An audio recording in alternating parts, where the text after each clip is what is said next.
Hello, everybody. Joe Joseph here for Freedomlink Radio this Thursday evening, the 12th of January, 2012. Tim Watts joining me. And, boy, we got a lot to talk about tonight. We really want to focus tonight on some of the events that transpired on 9/11, go over some of the differences of some of these mainstream theories and what really happened. And the reason why is 9/11 is such a good exercise, I guess you could say. It's almost like Where's Waldo? You know, you have to find Waldo in that jumbled picture of crap. Well, guess what? You have to find the truth through this big jumbled picture of crap. And that's what 9/11 is. And it's something that's so important because that's how you have to find all of this stuff. So it kind of sharpens your skills a little bit. But before we get started with 9/11, I want to get into something that's really kind of got me a little bothered, and that's the Enemy Expatriation Act. And a good friend of the show, Tisha Cassida, who's running for Congress in the 3rd Congressional District of Colorado, as an independent, might I add, wrote an article on the Daily Paul about this because it's meant to supplement the NDAA. And she titles it Enemy Expatriation Act, a bad Band-Aid for the National Defense Authorization Act. This is very important, folks, so please stay with me here. It says, unbelievably, or perhaps in the fashion of presenting treasonous legislation this year, the Enemy Expatriation Act, H.R. 3166, and S. 1698 has been sponsored by Joe Lieberman and Charles Dent. It just goes to show that a party or label can never define what a person will actually do in office. And by this, she's referring to the fact that Joe Lieberman is an independent and Charles Dent is a Republican. The bill gives the United States government the power to take away American citizenship if that person is considered to be hostile against the United States. It changes the verbiage in U.S. Code 1481. If you compare 3166 to 1481, the change is small. The new section makes no reference to being convicted as it does in Section 7. No. Conviction means no opportunity to be proven guilty and have innocence beforehand. It also means no due process and no chance to attempt to fight back using the court of law. So even though there's a revised language in the National Defense Authorization Act that's supposed to exclude American citizens from being detained indefinitely without due process, the passage of the Enemy Expatriation Act gives the United States government the ability to just strip away your citizenship if you're considered hostile. And then you can be treated like someone who's not a citizen, with no opportunity for redress, with no conviction using the court of law, and with no constitutional rights. Sound like a Band-Aid? Sound like a loophole? Sounds like bad news for freedom of speech and freedom to assemble. Yes, you can be stripped of your citizenship for engaging in or purposefully and materially supporting hostilities against the United States. And that comes directly from the bill. Well, what is a hostility? Is it a member of the Tea Party? Someone who participates in the Occupy Wall Street movement? Someone who invests in lead, silver, and gold? A person running for Congress is a constitutionalist? You see, the devil lies in the definition of hostility because who is defining it other than the people in charge of enforcing the law? And that can be really bad for liberty when you are trying to make positive changes in government. It's also like they are planning on a lot of people being really mad at the U.S. government. I wonder why. Could it be that a lot of people are angry? Could it be that there are some very bad things going on inside the United States government? Could it be that the American people have been sold out by many of their representatives and that these politicians are scared that the American people are going to be hostile to them because they sold us out? I wonder if words are considered hostile. I sure hope so. And I hope that this gets to the powers that be. I am not the enemy, and if you ever take me away for speaking out when you do something wrong, I will make sure there is hell to pay. I am not the enemy, and my fellow Americans are not the enemies. The enemies are those who call us liberty-loving, Constitution-waving, gun-carrying, heirloom seed storing people dangerous. We are just fulfilling our duty to hold our representatives' feet to the fire. We are fighting back. We are winning. The reason is that we are not the enemies. We are the seekers of truth and people who are willing to stand up for our God-given rights. Carry on. And that was from Tisha Cassida. So please, if you can support her, her website is Cassida2012.com. With Ron Paul leaving the House of Representatives this year, it's so important that we get new voices in there and new representatives like Tisha Cassida and others to really make a difference and to stand up for what's right. Tim, your thoughts on Tisha's article that she wrote here? Well, excellent article, and they're doing the same thing with the SIP, the Strategic Implementation Plan, and they talk about, extremism. Who sets the definition for extremism? Just like what you were saying there with the other one, it's like it's pretty much up to them, it seems like, and they're going to label us the way they want, and then they'll kind of fit us into that neat little mold and tell us if they're going to prosecute or not. And this is very scary stuff, folks. This is stuff that you want to be worried about. Well, of course it is. It's definitely something you want to be worried about, but more than worried, you got to be pissed.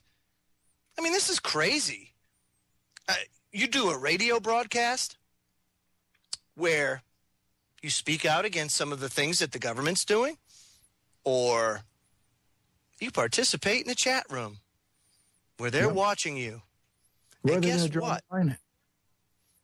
You don't know where they're going to draw the line, Tim. Everything is tracked now. Facebook, Twitter. Drudge Report was just talking about this on, it was a front page story that Homeland Security is tracking Drudge, tracking YouTube, tracking Twitter, tracking Facebook, so that they can see trends, if you will. It goes a lot deeper than that, folks. It goes a lot deeper than that. And if you support privacy, if you like individual liberty, then you have to speak out about this. You have to do something about this. You have to get pissed. Just remember, God gave us all free will, and no one can take that away from you. Oh, they could kill you, sure, and they can imprison you, but you don't have to consent at any given time. You do not have to consent at all. As a matter of fact, you can be free. You can still be free, shackled in that dungeon or down at Guantanamo Bay or wherever else they're going to put you. But you can be free because you do not consent, and that is huge. And you should not consent because remember, folks, silence is consent. If you stay silent, then you are consenting and you are complicit. Speaking of complicit, we're going to get into 9/11.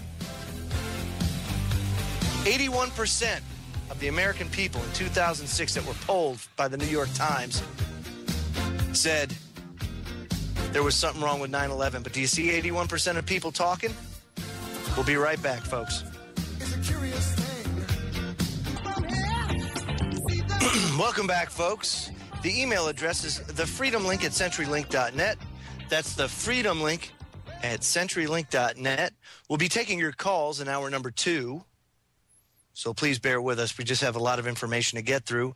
Tim, tonight the topic is 9/11, and you're a real subject matter expert at this, so I really like you to take the floor and walk people through a lot of the stuff that you have to lay out in front of them.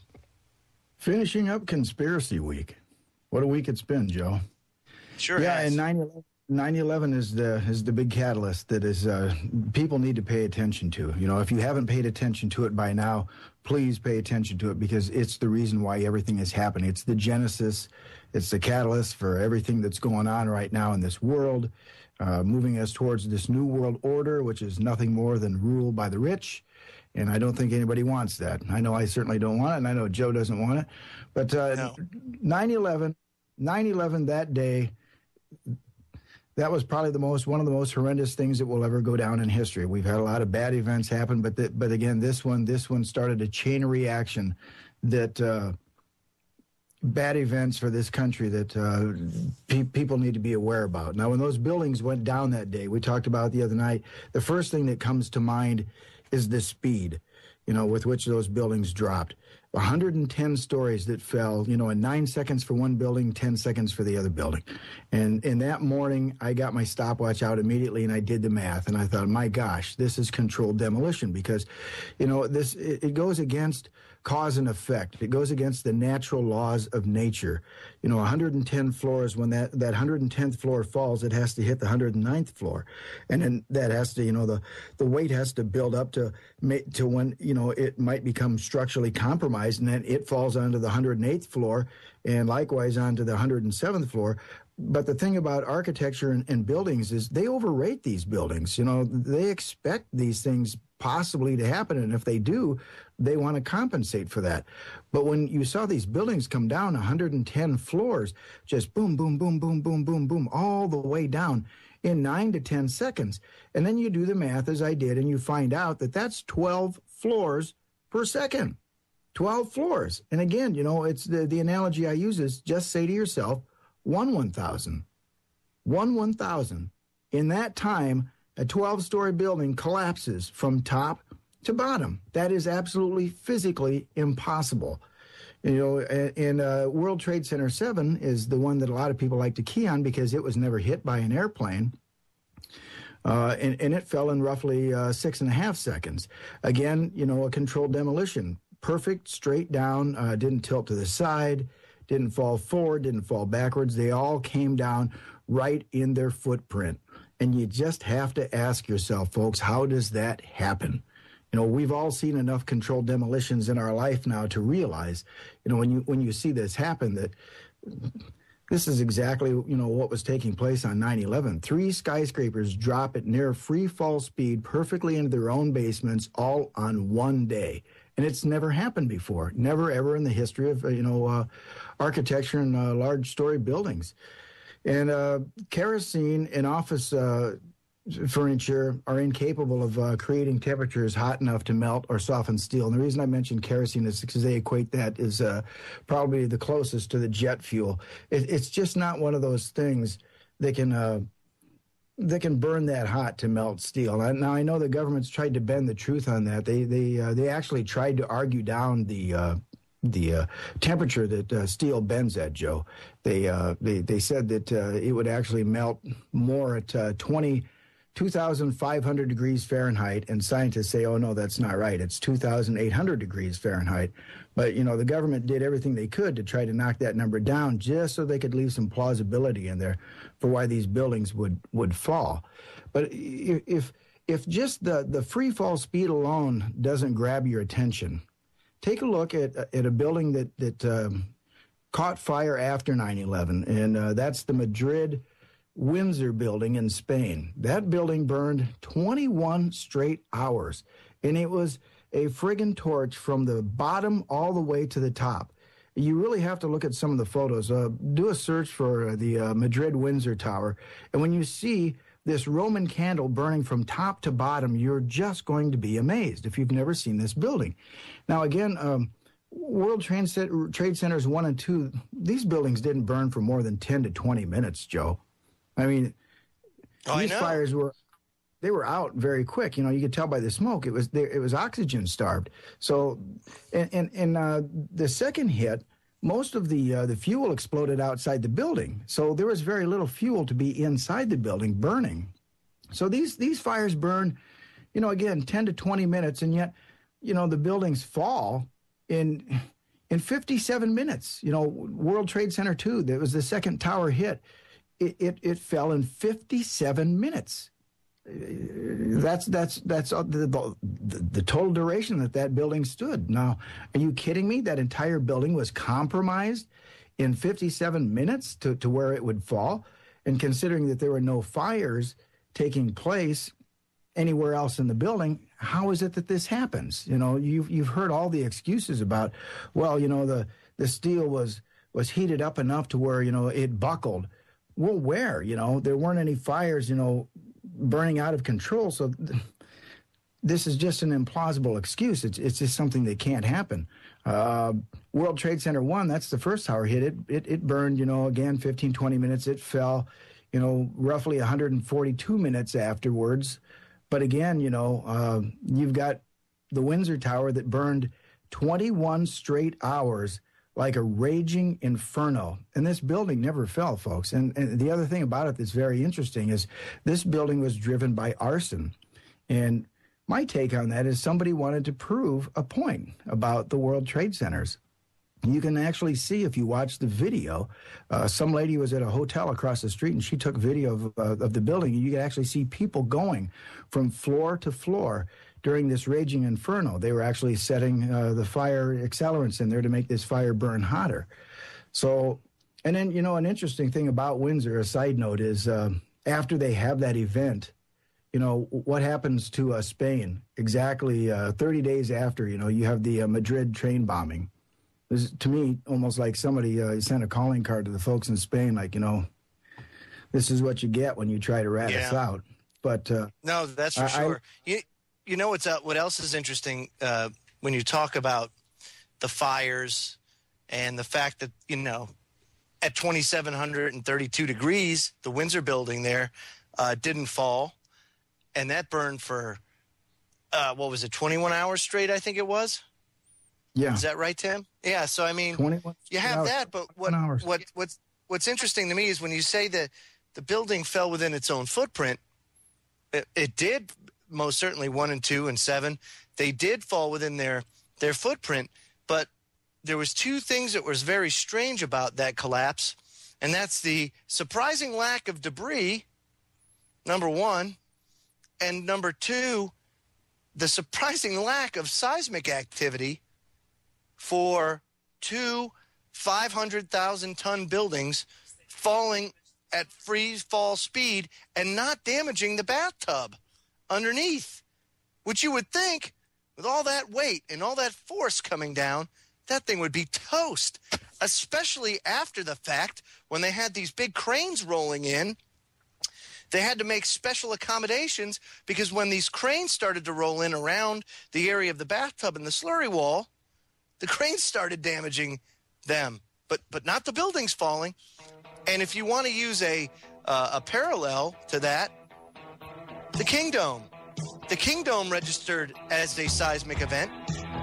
So when that fell, it shook things. How the heck does two huge buildings like the World Trade Center not doing it? You know, it's crazy. So we'll be right back after these messages, folks. Don't go away. Welcome back, folks. Joe Joseph and Tim Watts bringing you as much information as we possibly can on this, on the events that happened on 9/11. And there's some great resources for you to use. There are a couple of websites that Tim has built dealing specifically with September 11th. And the first one is septembercoup.com, which is a fantastic resource of information. And then on his News Focus site, it's newsfocus.org/911_guide.htm. That right there is like 9/11 for dummies, isn't it, Tim?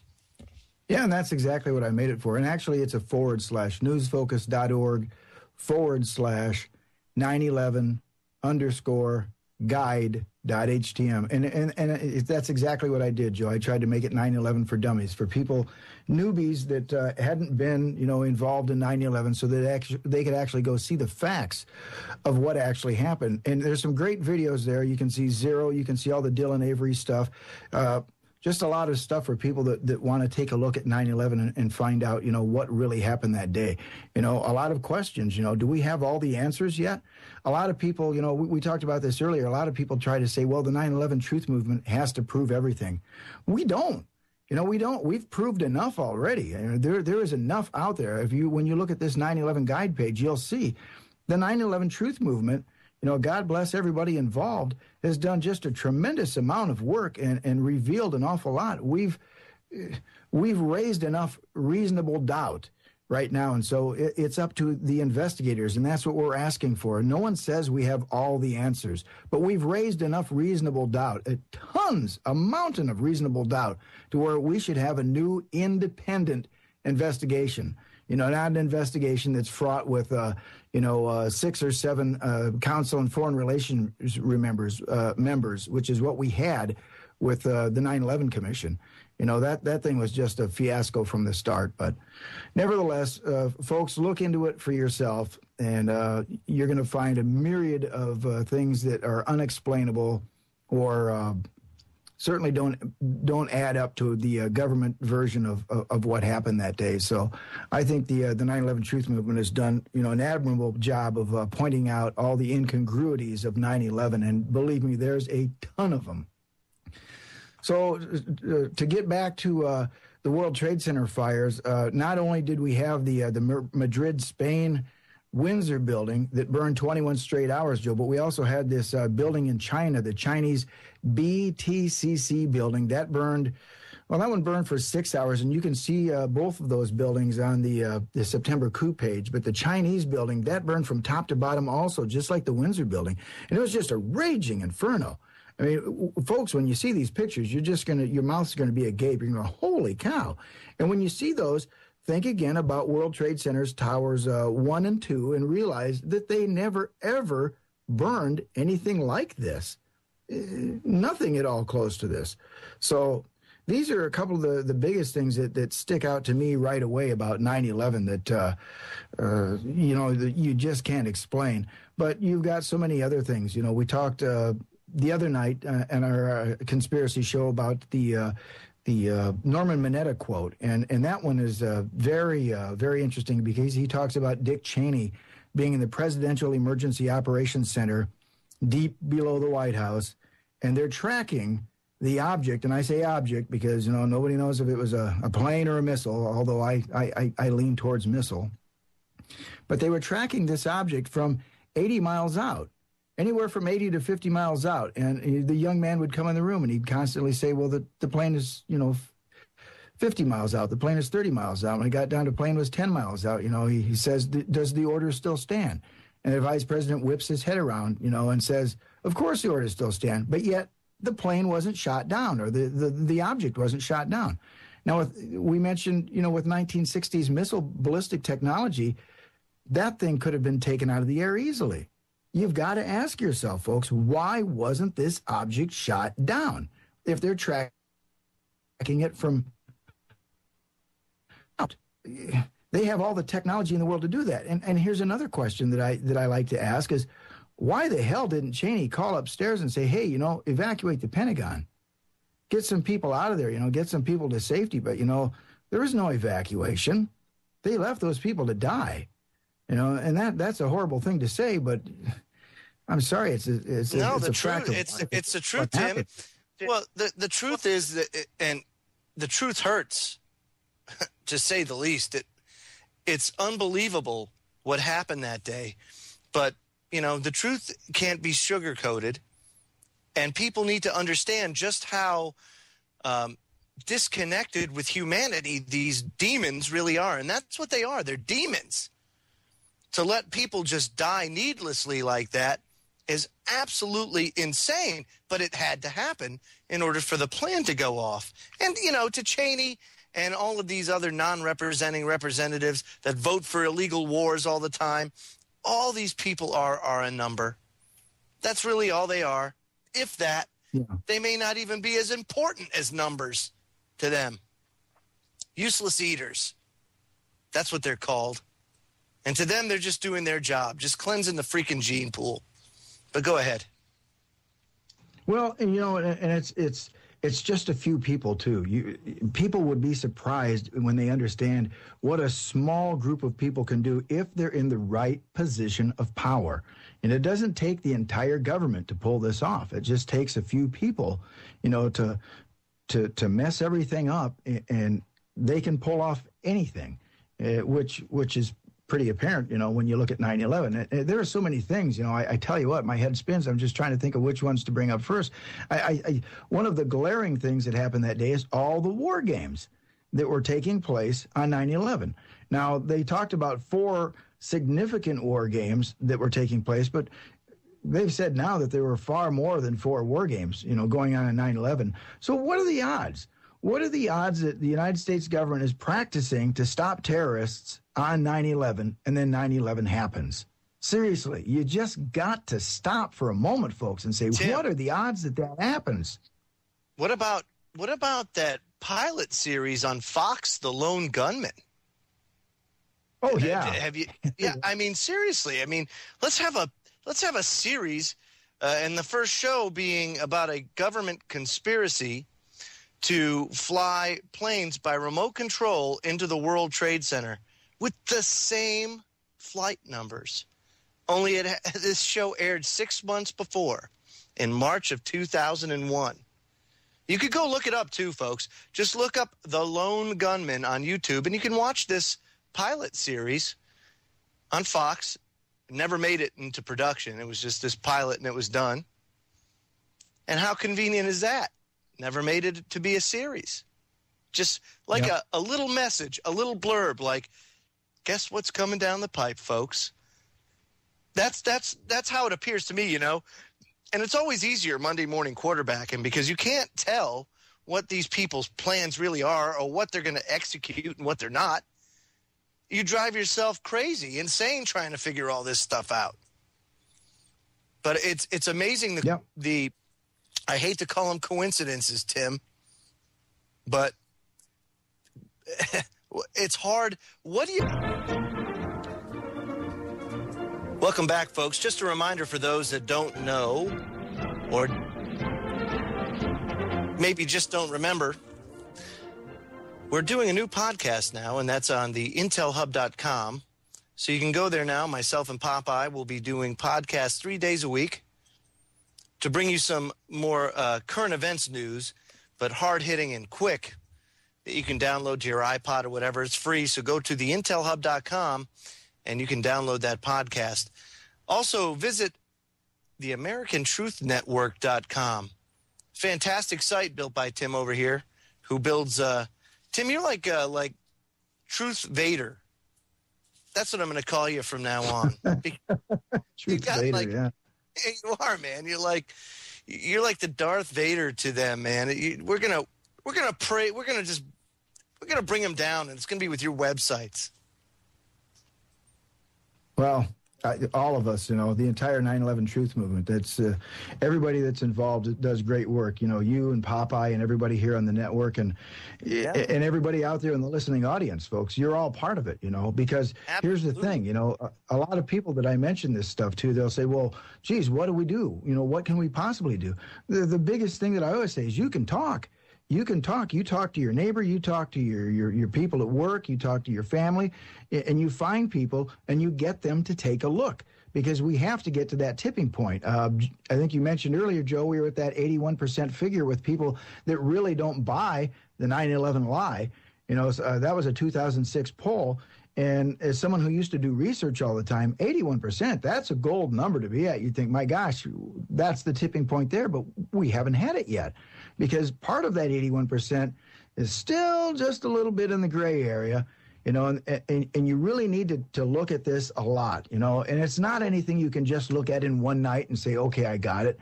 Although you could probably watch a couple of good videos and get a pretty good sense for what's going on. You could watch Zero.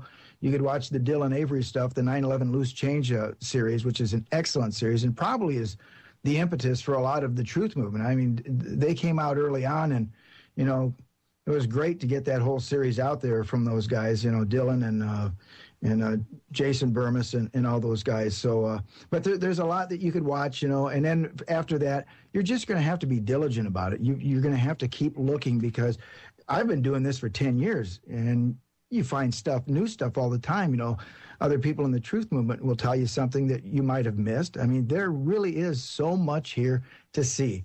But talking again about how just such a small group of people can possibly pull something off, I want to just talk about what 3 people at a high office in government, did on 9/11, and that's Bush, Cheney, and Rumsfeld.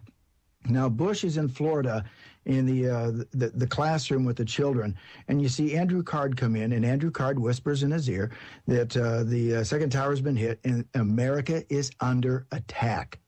And he absolutely says that to him. America is under attack. Now, the first thing that I noticed when Card talked to him and said that was Bush sat there mute. He didn't say a word. As the commander-in-chief, he doesn't give him any DEFCON status or anything like that. He doesn't ask him any questions. He just sits there like a deer with the headlights in his eyes. He didn't do a dang thing. And then the other thing about it is if you watch that whole Booker Elementary video, because there was a video on it, Bush comes into the classroom and he does a photo op with the teacher. He sits there and he poses with her and they stand and exchange pleasantries. Well, after the classroom session's over and he already knows the country is under attack, he stands up and does another photo op with the same teacher again. For crying out loud, the country is under attack. What part of that doesn't he get? But he stood there and took time for another photo op. So you have to question little things like this, folks. Cheney, being in the Presidential Emergency Operating Center, which they tried to deny. Believe me, if you watch the 9/11 commission hearings, Dana Hyde got up there and tried to save Darth Cheney's butt big time, because she tried to say he wasn't in the POC at the time. But then you've got Norm Mineta, who tells us differently. And this is the quote from Mineta.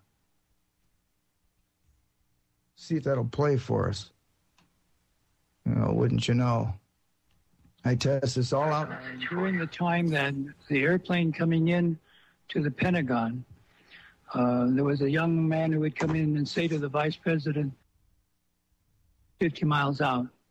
The plane is 30 miles out. And when it got down to the plane is 10 miles out, the young man also said to the vice president, do the orders still stand? And the vice president turned and whipped his neck around and said, of course the orders still stand. Have you heard anything to the contrary? Now, that's a pretty damning statement, they're watching the plane, they're watching the object come into the Pentagon.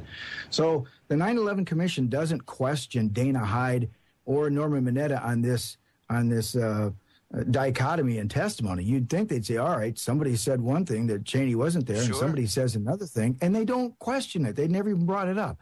And then you go to Donald Rumsfeld. Here's your Secretary of Defense, who's supposed to be directing the a defense of the country, and what does he do? He abandons his post, and that's literally what he did. He went running out onto the lawn to supposedly help people out with the stretchers and do what he could on the lawn. But again, that's not his duty. His duty is to direct an effective defense of the United States. So what he did was he took himself out of the command loop. He did that, I think, on purpose. He can say what he wants, but the guy was not at his post. And if you look earlier, he's talking to people after the World Trade Centers were hit, and he says, this isn't over yet, folks. We're going to get hit. And so then making that kind of a forecast, when they do get hit, what does he do? He runs out into the lawn and instead of directing a defense for the country. Because the one thing that they didn't know at that time, they didn't know planes weren't coming for Chicago. They didn't know planes weren't coming for Los Angeles. It's almost like they knew, okay, it's over now, now I'm going to go make myself useless for a little bit until I know that, it's safe for me to go back inside. I'm sorry. I just don't buy the fact that you've got the commander-in-chief, you've got the vice president, you've got the Department of Defense, and what are these guys doing? Every one of them is negligent in their duty. It's a dereliction of duty. So, and that happened from the top, folks. It doesn't have to be everybody, but when you've got, your top officials in the country that aren't performing, as they're supposed to, it's got to raise some questions for you. Not to mention the fact that there was 3 lines of defense. There's 3 lines of defense surrounding Washington, D.C.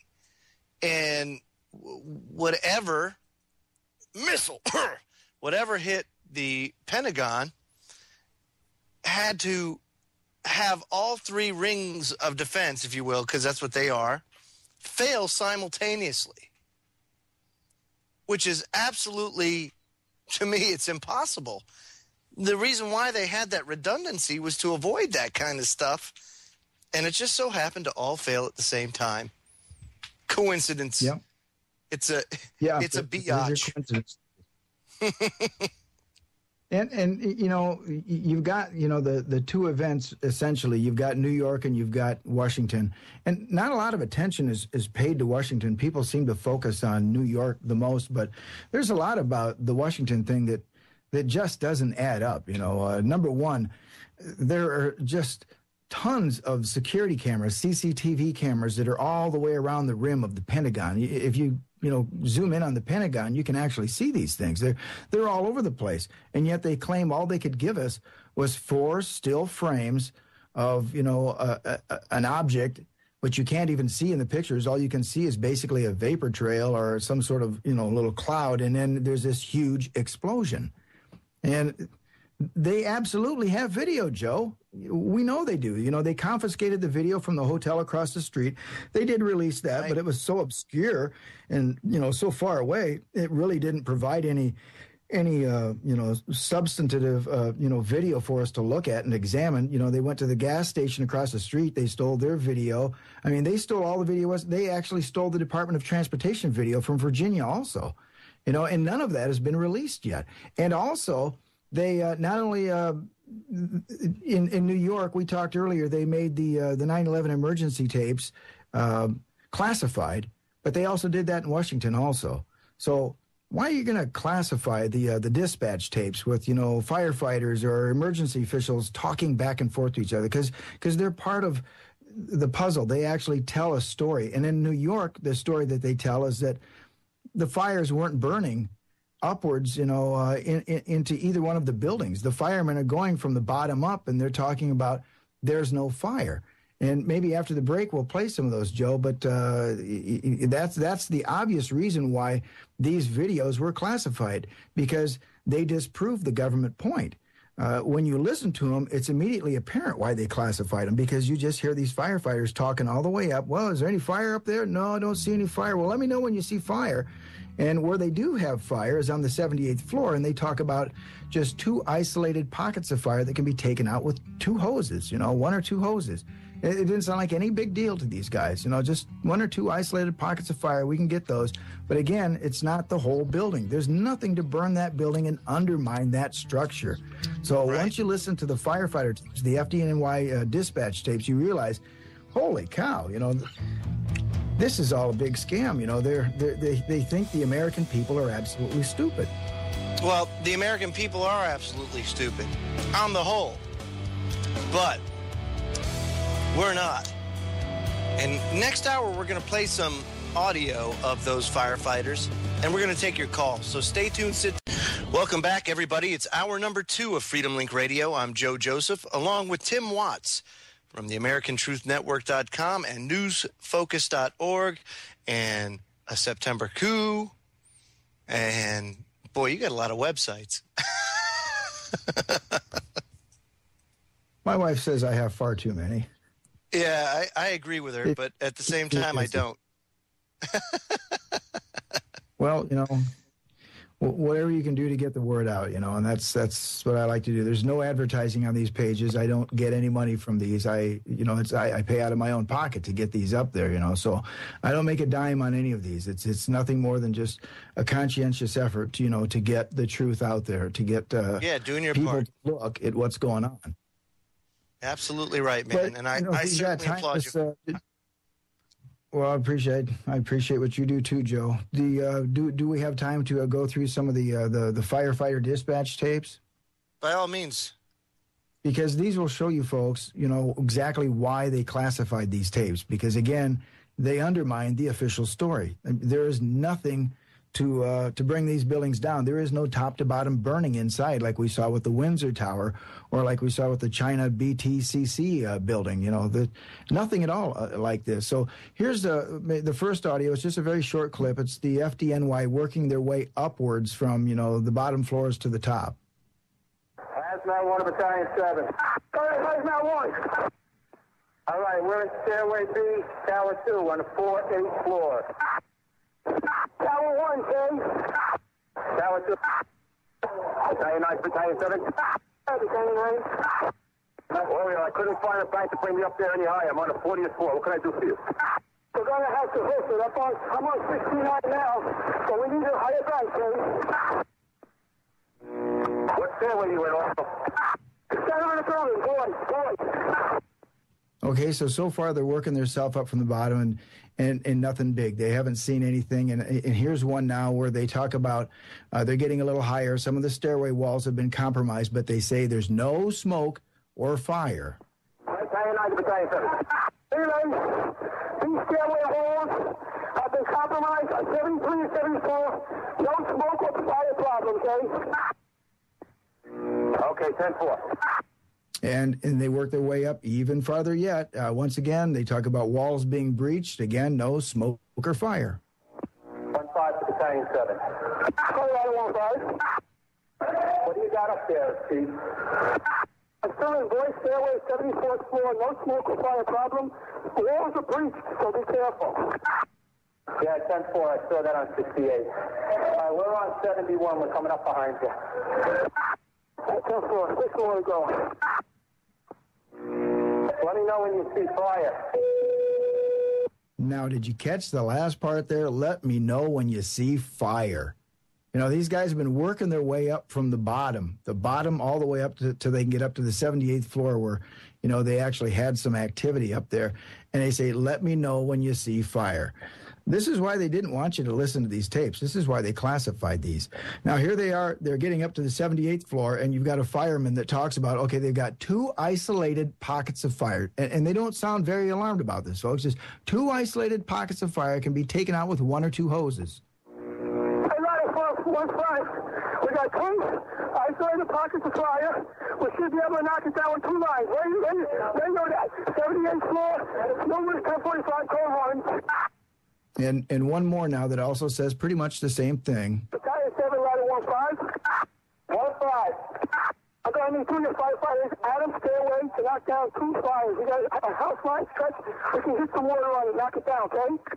All right, 10-4, we're coming up with stairs. We're on 77 now in the B stair. I'll be right through you.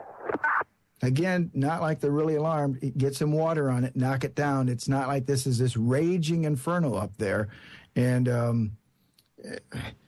again, this is why they didn't want you to hear these tapes. There's nothing to undermine these buildings. There is no top-to-bottom burning of either of the towers. Here's just one more. Chief Palmer reports on the 78th floor. Normal is 1045, code 1. We got isolated pockets of fire. We're going to need at least 2 hand lines up there, okay? Once again, isolated pockets of fire, and this is only up at the area where the planes hit. And so, once again, what was it that brought these buildings down? You've got to ask yourself, okay, there was nothing burning underneath. There was nothing to melt the structure, to get the beams to sag. And when NIST gave their demonstration, Joe, of their computer model of it, they didn't take into account that there was, cement between these floors. They made it look like, oh yeah, there's just these steel girders there holding the floors up. Well, these steel girders are wrapped in concrete, for crying out loud. So. And then also the one thing that you mentioned in the last show, they're also wrapped in asbestos, and that was the one thing about those buildings that they wanted those brought down for, because it was an environmental hazard. They were already told they had to clean them up. The cost of abatement was more than the value of the 2 buildings. So it was advantageous. Absolutely, It was advantageous for them to have something an accident, I guess you could say, happen to the buildings where they fall, because insurance is going to reimburse them the value. So they'll be done. The asbestos will be gone. Oh, by the way, here's another good conspiracy for you, because I remember specifically when this happened was when Christy Whitman, who was at that point the head of the EPA, former governor of New Jersey, she goes on and says, hey, the air is safe to breathe. We've got asbestos monitors everywhere, and they're not registering anything. Meanwhile, these buildings had so much asbestos in it that the buildings, in automotive terms, were totaled. That's what they were. They were totaled. They weren't worth as much as the cost of abatement. So all this asbestos is flying in the air, and now dial the clock ahead 10 years or so, and you see all these first responders and people that lived in that general vicinity or worked there, they're all dropping dead from mesothelioma. And you got to wonder. And it's not just the asbestos, Joe. You know, you also had all the computer chips that were pulverized. All the computers, you know, there's a lot of toxic dust just in that alone. And you've got the exit lights with the radium and stuff like that. And there were so many toxic elements involved in that. And you're right about Christy Todd Whitman. That was just criminal what they did, because they knew that the air was toxic downtown. What they wanted to do was they wanted to get Wall Street up and running. So here's what happens, folks. They go out of their way to sacrifice innocent people to get Wall Street up and running. And now we flash forward, as Joe says, 10 years later, and who tanks the country? Wall Street. For crying out loud, Americans died trying to get Wall Street up and running. Like that was a big concern, you know, with 9/11 going on, but that's what our government wanted to do. We had to get Wall Street back up and running. And then 10 years later, who tanks the country? You know, so not a very good thing. So nevertheless, you know, the whole Christy Todd Whitman thing, and the fact that that they're not allowing, you know, these 9/11. You know, the whole Christy Todd Whitman thing.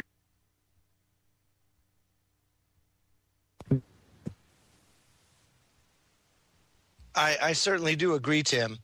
And one thing that I want to stress to people is part of the reasons why Tim and I are doing this is to not only raise awareness, but we want to spur discussion about this. It's so important that we tackle this issue and really show just how easy this information is to find if you just go look for it and then apply those concepts, those research concepts to other subjects, and you'll be amazed what you find.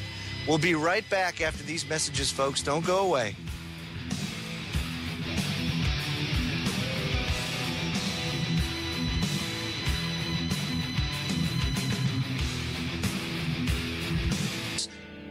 The number to call is 888-320-6151. That's 888-320-6151.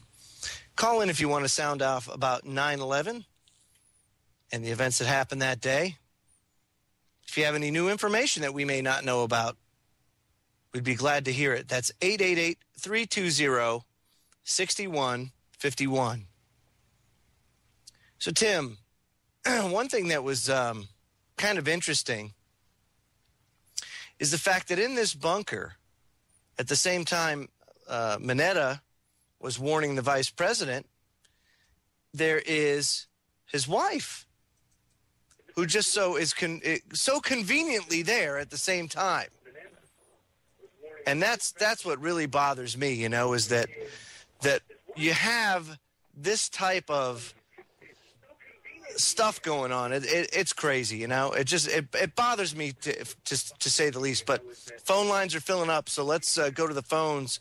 Area code 406. You're live on the air. Hey, Bob. Hey, how you doing, Joe? Hey, man, what's going on? Oh, hey, I'm an iron worker, dude. Oh, you're an iron worker. Yeah. I know what it takes to build these buildings. Oh, I've built the tallest building in the state of North Carolina. I've hung iron all over the East Coast. I love this shit. A bar joist on these buildings is 1.5 inch round stock. The internet allows. Okay.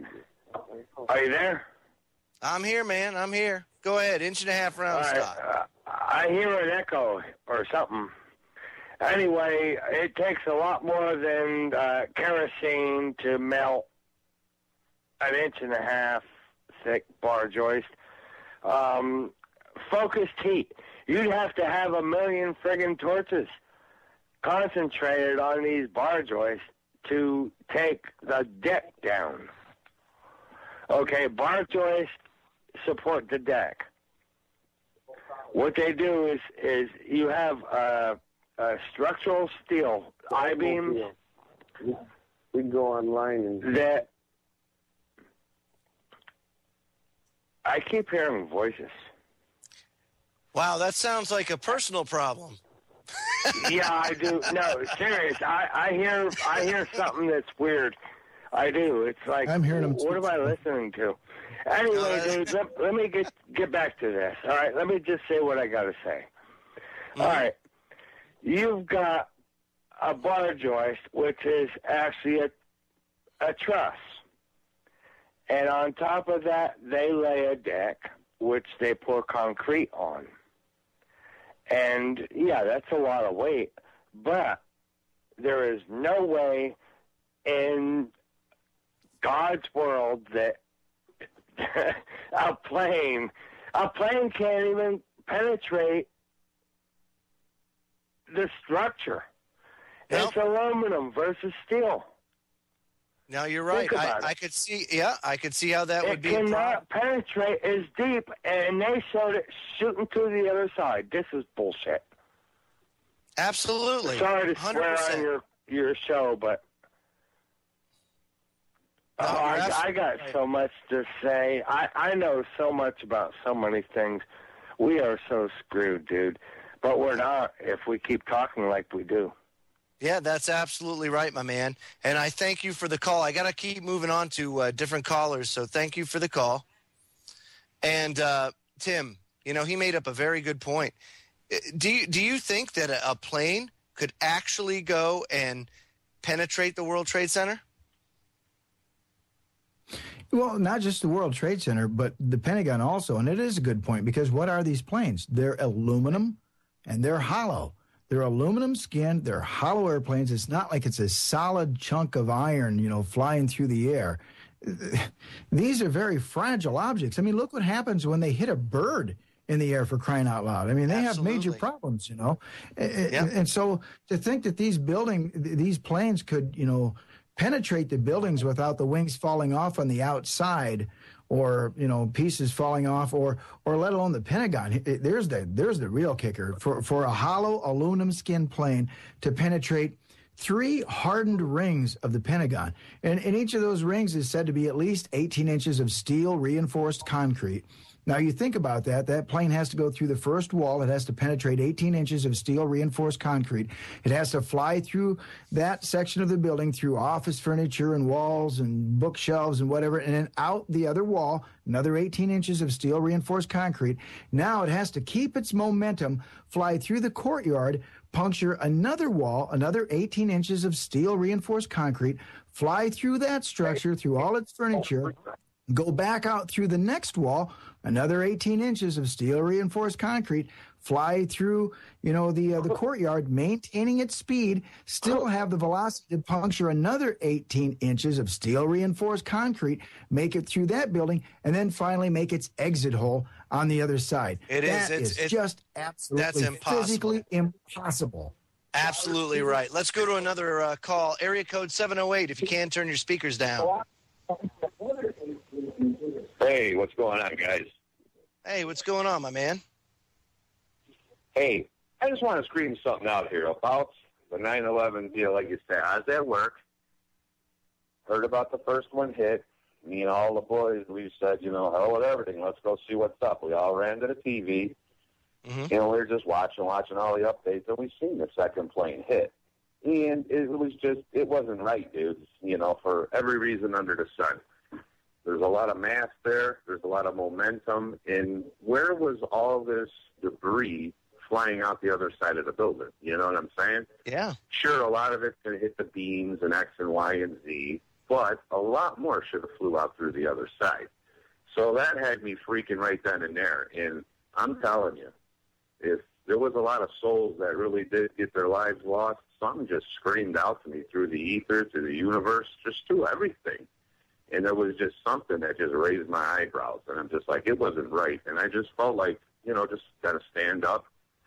We went out. I was looking out at the city, at the Sears Towers. I had a friend's wife that works there. He was at my work, actually, and his wife was in the tower. And it was just one big freak zone, Then went home, hurried up, scurried home, was checking out, all of the stuff, wanted to see all the CNN and all of this crap. And then, as it live, I seen building number 7 fall. And when I seen that, at that moment, I'm like, okay, guys, this is as phony as a $3 bill. Something is definitely rotten in Denmark. You know what surprised me about that was the fact that a lot of us watched this, myself included, and I had no idea. I believed everything they said because I had no frame of reference to go by.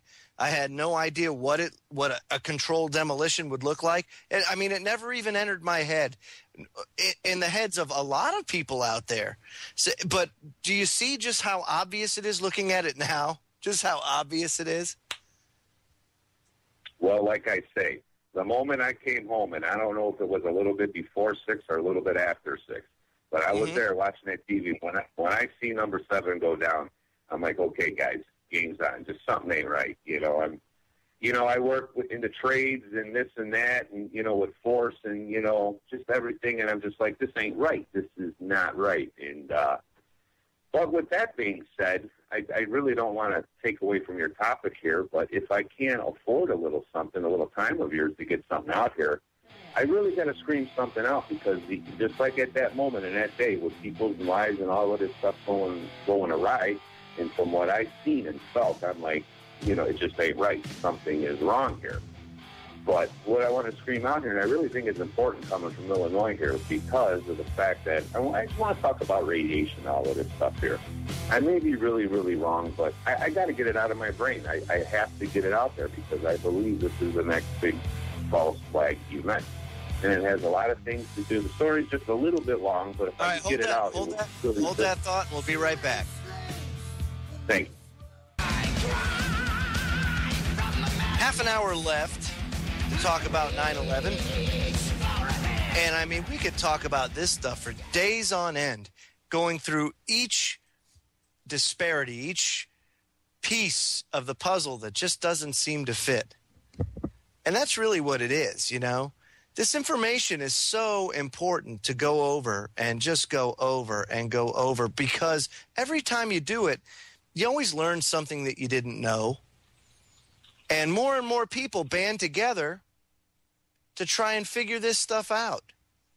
And I'm glad to be able to have a guy like Tim to come on and do these, not only 9/11, but all these conspiracies, because it's important to know how to dig for the information.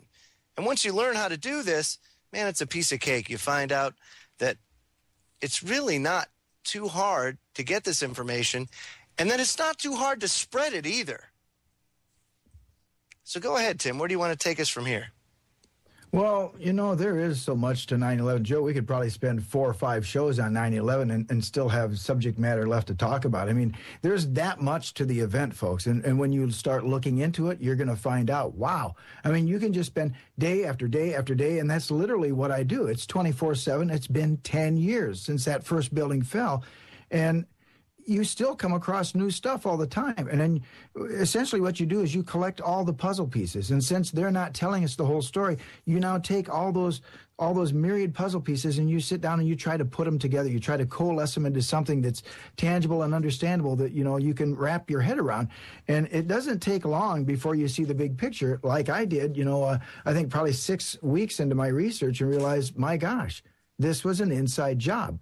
I knew something was wrong right from the first day when I saw the first tower fell. That much was clear. But I didn't have the extent as, to what was really going on from the inside in this country. And we mentioned about, our elected officials who are negligent in their duty on that day. But another person who played a key part in 9/11 was good old Rudy Giuliani, Mr. 9/11, America's mayor. And Rudy Giuliani, he talked on ABC News to Peter Jennings about how he was told that the World Trade Center was going to collapse. Now, again, folks, this has never, ever, ever happened in American history or anywhere, of the history of steel skyscrapers. We haven't had that happen, and yet Rudy says he's got inside information that the towers are going to fall. And I'll let you listen to that right now. We'll play just a clip of Rudy Giuliani talking to Peter Jennings on ABC News. And we were in a building in which we were trapped for about 10, 15 minutes. Are you talking about did you go immediately to the Office of Emergency Management? I went down to the scene, and we set up headquarters at 75 Barclay Street, which was right there with the police commissioner, the fire commissioner, the head of emergency management. And we were operating out of there when we were told that the World Trade Center was going to collapse. And it did collapse before we could actually get out of the building. So we were trapped in the building for 10, 15 minutes and finally found an exit and got out, walked north, and took a lot of people with us. Now, you just heard Rudy Giuliani admit to Peter Jennings on national TV that he was told the World Trade Centers were going to collapse. And now listen to Rudy Giuliani change his tune when a girl confronts him at a press briefing, and she asks him about the towers, or how he knew the towers were going to fall. And so help me, he denies it. He totally denies it, and here it is. You reported to Peter Jennings that on 9/11 that the World Trade, the towers were going to collapse, and excuse me, no steel structure in history has ever collapsed due to a fire. How come the people in the buildings weren't notified, and who else knew about this, and how do you sleep at night? Ma'am, I didn't know that the towers were going to collapse. You reported also, no. You said on Peter Jennings on ABC and video, you indeed said that the towers, you were notified the towers were going to collapse while you were in some, not sure exactly where you were prior to, but you said on ABC video with Peter Jennings in an interview that you were aware that towers were going to collapse in advance. We'd like to know who told you the towers were going to collapse in advance, sir, and also we'd like to know who else you told. Well, the fact is that I didn't realize the towers would collapse. I never realized that. If I can complete the sentence, if you give me the courtesy to complete the sentence, our understanding was that over a long period of time, the way other buildings collapse, the towers could collapse, meaning over a 7, 8, 9, 10-hour period. No one that I knew of had any idea that they would implode. That was a complete surprise. Thank you. Thank you all. Do you have any comments about World Trade Center number 7? And he quickly exits as fast as he can. Now, you've just heard it with your own ears. He told Peter Jennings that he was told the towers were going to collapse. And now, I mean, does the guy forget that there's video out there, Joe? I mean, no, apparently. I just don't think they give a crap. At this point in time, I think they're so cocky and they're so, I hate to say above the law, but they certainly go with no fear whatsoever. They execute their plan. So I really don't know if he even gives a crap. I think he's just doing that to get the people off his back. But I don't think he cares. And there's some other things that Rudy did in New York, and I don't know if it was just Rudy that did this or not, or where the orders came from the top down from Washington, who knows, but it is a fact that there came a point in time when they said no more pictures were going to be allowed to be taken of Ground Zero. It's a crime scene, folks. You can't take a picture. So how is taking a picture going to disturb a crime scene? The fact of the matter is, there was evidence being pulled out of the pile, molten steel and pieces of iron that were cut in half, looked like maybe a cutting charge where they cut it at a diagonal slant to literally get the building to walk itself in a controlled demolition. And they were starting to see pictures like that crop up. Well, the minute they saw stuff like that, oh, no, we're not taking any more pictures. They made it illegal to take pictures of Ground Zero after 9/11. And you got to think, all right, what are they trying to hide here?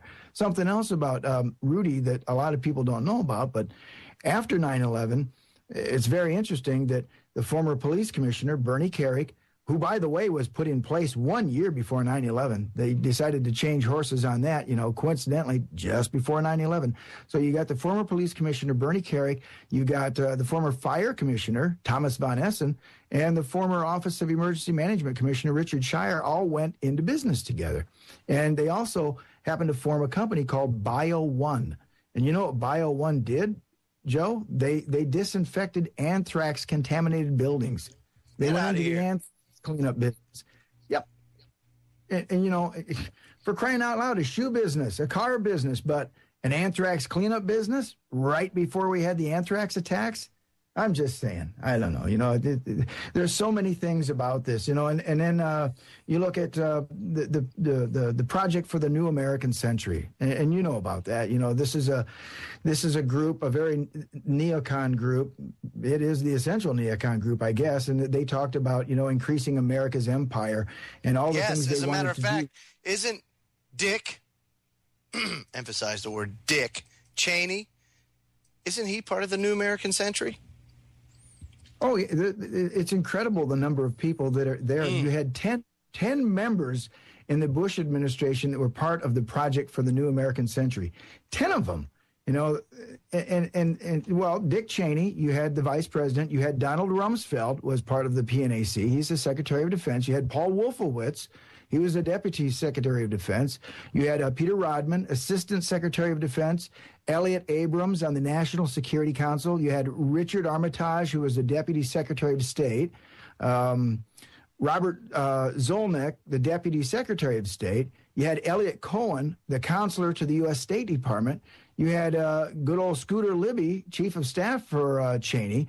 And then you had John Bolton, UN ambassador. I mean, it's incredible the number of people from the PNAC that were involved in the Bush administration. And again, getting back to them, this is a group that said they wanted to have America exert its dominance over the world at a time when they saw the world as being weak. And they thought we had this small window of opportunity to exploit America's power before China could rise up or somebody else could possibly challenge us.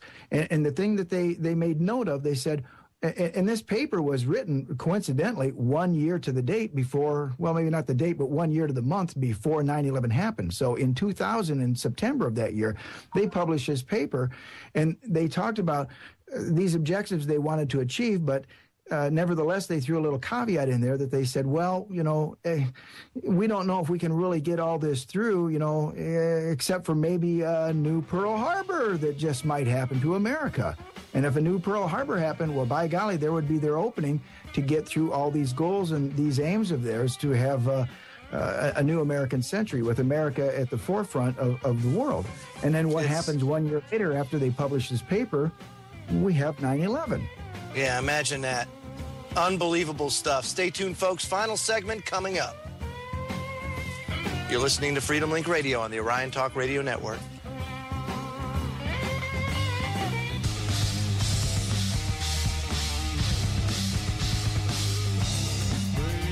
Don't forget, folks, to check out the IntelHub.com and the new Intel Hub News Brief. Popeye and I are embarking upon that little project to try and give you guys little short hits and variety of news to follow. And we'll be doing that 3 days a week, maybe more. Depends on how much stuff's actually going on. Tim Watts and I are just wrapping up our conversation tonight on 9/11. And Tim, I want you to pick up where you left off because very important topic. Well, we're far from wrapping it up, but we try to get in what we can in 2 hours here. There's a lot, folks, as we keep telling you that you'll find if you just look into this. And one of the most glaring things to me that tells me that our government is definitely covering something up, that they know a lot more, is when they released those fake Osama tapes. Number one, Osama was dead a long, long time ago, and that was why many people were so surprised to see the the Obama administration come out and say that they just got Osama. When we'd had so many people in the Middle East, heads of state, that said, no, the guy was long dead years ago. And we even had our our own CIA and NSA, alluded to that in the press, that the guy was dead. But yet, nevertheless, we had these 4 different Osama figures that were trotted out in front of the public. Now, here's where the media becomes complicit, or they become accessories to the crime. Because again, either they're just stupid as grapes, or these people are absolutely part of it. And when they brought out the one Osama video, they had the guy who gestured with his right hand, he ate with his right hand, he wrote with his right hand, and he was drinking with his right hand. Now, why is that a key thing to talk about? Is because if you look at the FBI wanted poster, they say that Osama is left-handed. And they would know. I mean, this guy was a CIA operative, since, when the Russians were invading Afghanistan. We're the ones that orchestrated al-Qaeda. If you don't know about that, look that story up. But Osama, his code name was Tim Osman, and he was a CIA asset. And as Sibel Edmonds talks about, he was a CIA asset right up to 9/11. But nevertheless, he was left-handed. And yet our government would put out a video, and the media would propagate that to the rest of the people. They would perpetuate the lie and say, this is Osama, when you could see from watching the video, hey, wait a minute, this guy is not left-handed.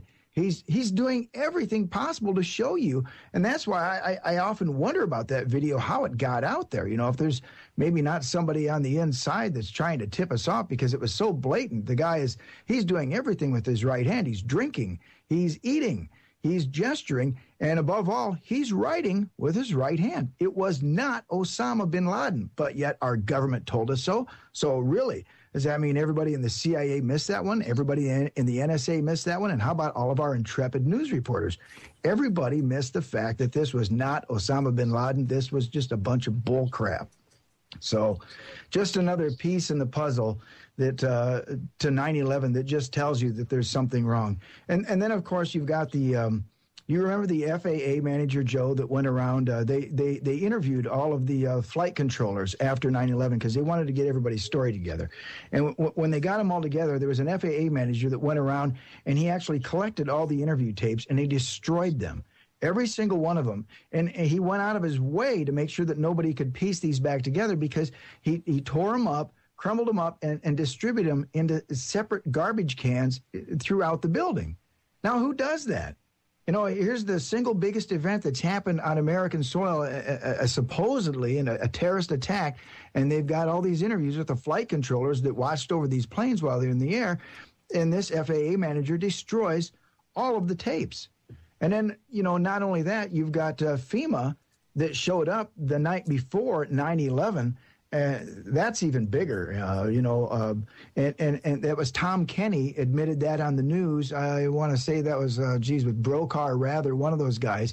But his name was Tom Kenny, and I'll play you the audio clip real quick here. It's a short one, but he talks about the fact that they were there before 9/11. Now, some people say, oh, no, they were there for another event, that was happening after 9/11. But listen very carefully to what Kenny says. He says they were there for this event, and this is Tom Kenny talking about FEMA showing up the night before 9/11.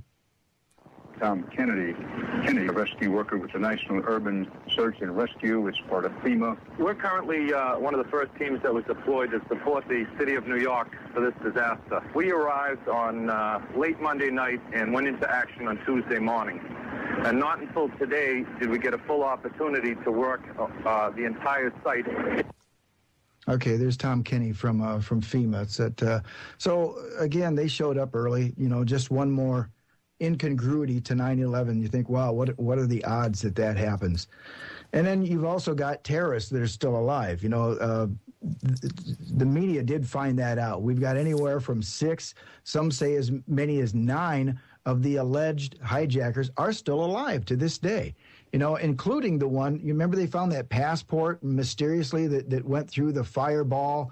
They claimed that the aluminum planes and all the body parts were suddenly, vaporized in this fireball, yet this paper passport can survive and floats down to the ground, and it just happens to be, one of the alleged terrorists. But then again, it's this guy that's still alive in the Middle East. And once this guy, came forward and said, hey, no, it wasn't me. I'm still alive. I had nothing to do with it. Well, that passport story went away immediately.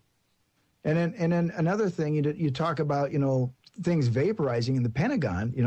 There was no plane parts there. There was nothing on the lawn. and there was very little inside. What did they find? You know, a wheel hub and, you know, part of an engine that didn't match up with a 757 or 767. And yet at the same time, they say all this stuff was vaporized in the fireball, yet they claim they were able to do DNA analysis, forensic analysis, and identify the people. All right, well, which is it? You know, it's like, so bones and stuff like that will stand this high heat, but yet, you know, the plane and all its parts don't. There's just too much to this. Yeah, way too much. And then you've got, you know, the anchors that came forward right that day. You've got Peter Jennings, you got from ABC, Dan Rather, Aaron Brown on CNN. Every one of them, you remember, they all talked about this looks like a controlled demolition. You heard that once, and that was it. After that, you know, no more. You know, we don't want to talk about controlled demolition. So there's so much to this, folks, that you just have to look at, and you have to ask, you know, who profited from 9/11? That's always the thing that you ask about with any crime of state. Follow the money trail. Follow the money trail. And if you look at it, the people that profited, well, the United States, because we gained a new strategic Middle East foothold, you know, oil, gas, got new governments in where they, you know, the powers that be, the New World Order folks wanted them. The military industrial complex, they benefited, you know, trillions in war expenditures now that you know, they've got, you know, the Department of Defense, their budgets increased greatly. All the intelligence services, their budgets went up, CIA, NSA. The Project for the New American Century, all of their policies for world domination are coming to fruition because of this.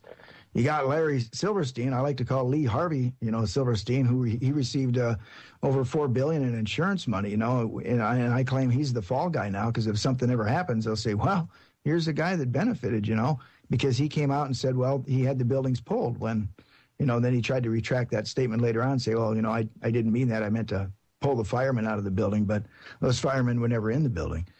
And then you got the put options. You've got all the people that made money, you know, betting that those airlines were going to take a hit.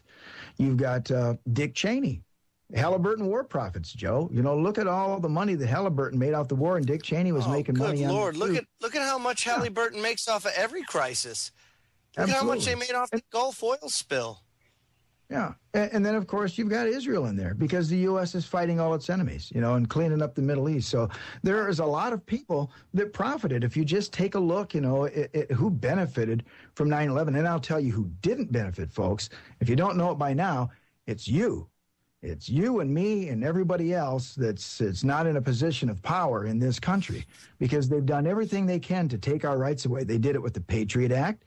They did it with the Military Commissions Act. They did it with the Homegrown Security Act. And they've now done it with NDAA.